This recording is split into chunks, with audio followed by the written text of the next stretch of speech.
Welcome back to the YouTube channel. This is Suburban DIY. My name is Rich.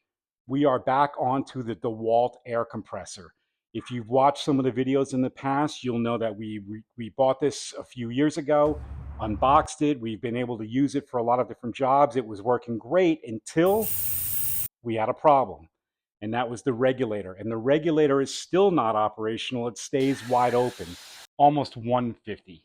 I did put out a video where I tried to fix it. It was kind of a good idea, but the reality was it was a dumb approach. But when I did put out the video, I got a lot of really nice comments and a lot of suggestions on what to do on people who had the same exact problem. So I'm going to be addressing those today. As I go through this, I'm also going to give an overall review of this product, and you'll hear me tell you about the good things, and I'm going to tell you about the bad things too, and be as honest as I possibly can. Thanks for tuning in. I hope you enjoy this video. The battery on my microphone died, so I'm going to do a voiceover. The unit is off, it is unplugged, the tank is empty, the drain valve is open, and the safety valve is operational. Let's take off the shroud.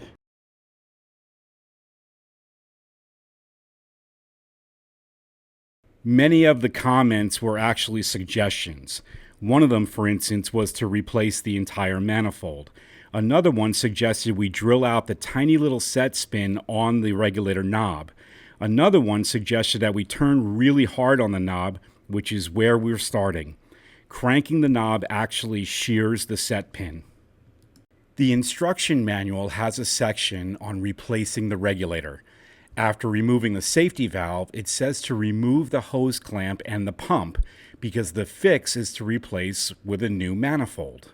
I made several attempts to reach Dewalt to get replacement parts because the unit is less than 3 years old. It's still under warranty.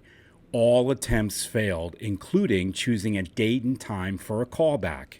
Nonetheless, I decided to forge forward and inspect the parts in the knob, especially the O-rings. I then took out the spring, the plunger, the plug, and the O-rings, and everything looked fine.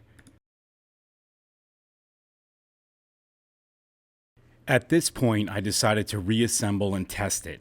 No change. It was still blowing maximum air.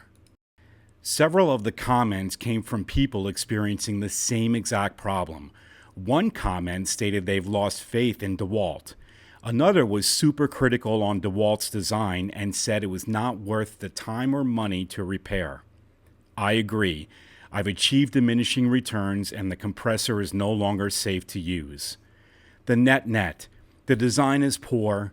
Many had the same problem. I tried to fix it, but it's not worth the effort. I spoke to a 25-year construction veteran. He is in process of giving away his 8 compressors and switching to battery-operated tools. We'll be doing the same.